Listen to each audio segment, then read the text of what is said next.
You're working with the Cadbury Research Library.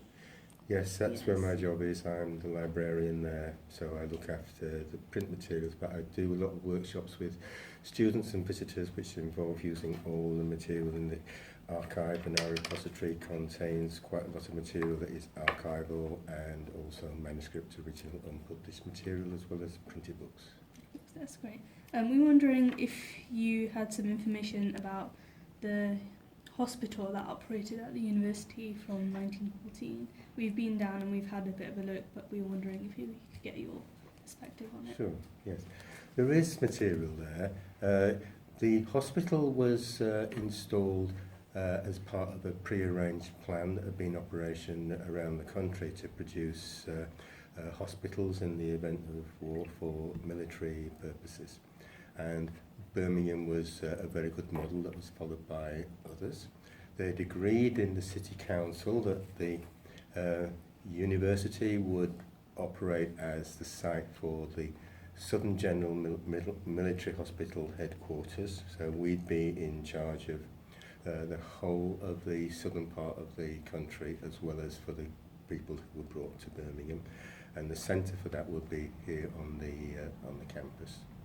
So when war was declared in August 1914, within a week the university had more or less been completely converted from its academic to its military hospital purpose, partly by pre-arranged preparations. So the staff who would be running it were brought in from the military. So you had lots of people who were kind of part of the military medical services. They were brought here. There was a roll of nurses who were already listed, who could be called upon, and they were brought to the university. They were given accommodation in what is now the business school. So it's kind of like University House as it was then, and this was the women's students' accommodation. So it was already kitted out for accommodating females in there, and they eventually put in there about 100 nurses. The physics block was emptied, and that was made into a barracks for the military personnel staff.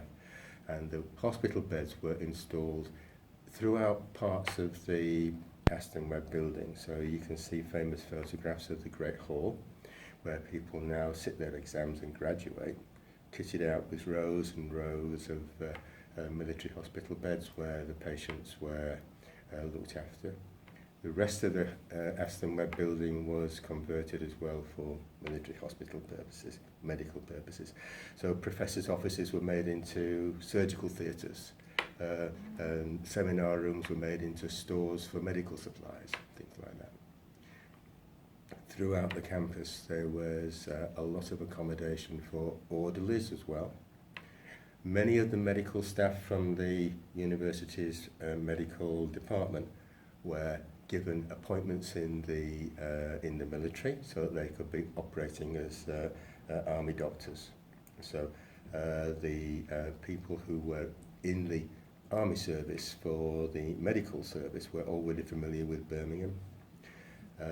So you had people like Professor Billington, for instance, who became an important person in surgery, repair of people's jaw injuries, which was a specialisation of this part of the hospital system. There are lots of other things to say about different aspects of this, but that's some of the things that occur to me instantly.